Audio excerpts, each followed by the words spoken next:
Hi there, this is tuxacher.com again, and as you read my blog, you know that one of my favorite photography is time-lapse photography. So today I want to introduce to you a relatively new tool called Panolapse. It's available from this website. I post the URL in the article later. I downloaded a free version which is limited to videos in the HD format, but to 1280 by 720 pixels, and the raw blend tool, which is installed also with Panolapse, is limited to 30 raw images. So to try this free version out, I exported from Lightroom a small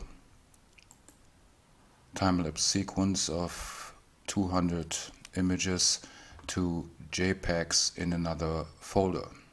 So let's take a look on Panolapse. Okay, let's take a look at the folder. It's just right here. Okay, we start Panolapse. Okay. And first we import the images.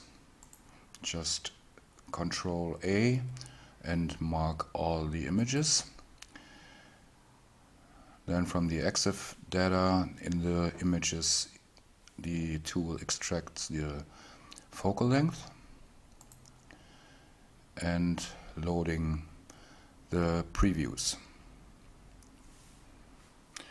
Here you have the first images, and here in this table you can see all the images and the values for pan and roll and focal length. This is important if you want to zoom in or zoom out or pan through the time lapse during the sequence.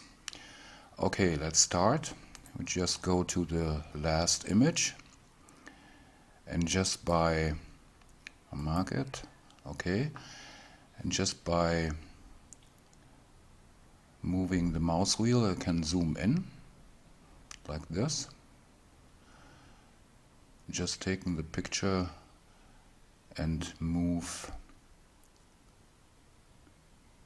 it like this. Okay, now Panolapse automatically calculates the difference and zooms into a closer view of the house. We just take a look at the preview. Okay, you can see the zoom in. We could also make it a little bit more extreme because these images are exported in full-size JPEGs from a Canon 7D, so you have 18 megapixels to zoom into. Okay, make it a little bit more like this. And now we could export the video. As you can see, you get the hint for the restriction of the trial version. We take a medium quality and put the sequence into the queue. Okay, and now we could start render all the images. For this sequence here containing of about 200 images, this will take about 10 minutes, so I fade out here a little bit. Okay, rendering is ready. We close it and try to find the resulting video. Here it should be. Okay, here you see it. I open it in a media player and you can see the zoom in effect. That's pretty good. Okay. But I have one point of criticism. Not only it's quite slow, but which is even more a point is the license price.